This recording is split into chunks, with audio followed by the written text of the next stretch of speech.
नानाखेड़ी कृषि उपज मंडी में सोमवार को एक बार फिर विवाद हुआ। एक किसान ने व्यापारी के कर्मचारी पर कम भाव की पर्ची देने का दावा किया।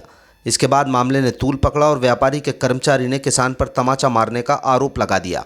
विवाद की वजह से मंडी में 2 घंटे से ज़्यादा समय तक नीलामी नहीं हो पाई।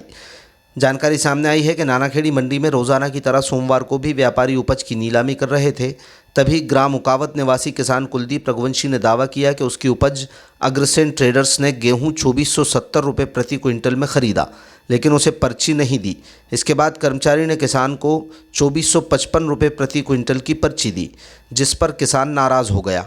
उसने कर्मचारी से 2470 रुपये प्रति क्विंटल भाव की पर्ची देने की जिद की तो अन्य व्यापारी भी मौके पर आ गए और किसानों के साथ बहस शुरू हो गई। मामले ने तूल पकड़ा तो अचानक व्यापारियों ने यह कहते हुए नीलामी रोक दी कि किसान ने कर्मचारी को तमाचा जड़ा है। बताया जा रहा है कि घटना के वक्त मंडी सचिव टीएल बैठक में कलेक्ट्रेट गए थे, इसलिए करीब 2 घंटे तक मंडी प्रबंधन बातचीत नहीं कर सका और नीलामी रुकी रही।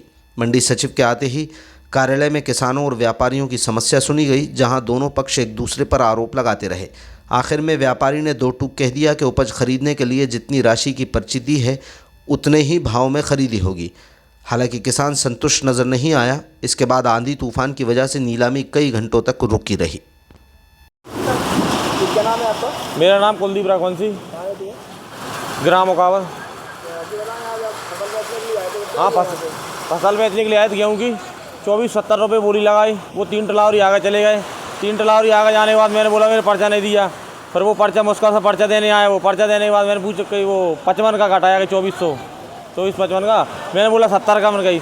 अग्रसेन ने लिया था, वो 70 का नहीं काटा। फिर वो बोलने लगे कि कौन ने लिया है, कौन ने लिया है। पहले तो उनको लेने का ही पता नहीं था, तो वही बनिया निकल के आया। मैंने लिया कि 2455 काट दे गई। और क्या, 2470 रसीद दी नहीं, 2455 की दे रहे थे, मैंने ली नहीं है। और क्या, बोली थी वो तो भाग गया, कहीं नहीं कर रहा है। हम लोग 2455 में खरीदे, गाली गलौच हो गई। वो तो मंडी ऑफिस में जाकर सब किसानों को गाली दे रहे थे। वो कहीं नहीं कर रहा है मंडी, जल भाग जाओ, कहीं कौन ले रहा है आपका माल, कहीं और नागी बंद कर दी। कहीं भी बोली नहीं लगाई। कितने घंटे हुआ लगभग? कम से कम 3 घंटे हो गए। 3 घंटे से 11 बजे से अभी 2 बज गए। आप अकेले ही किसान हो कि और भी किसान है? अरे वो एक मेटाडोर वाला भी है, मतलब उनकी भी पर्ची नहीं दी थी।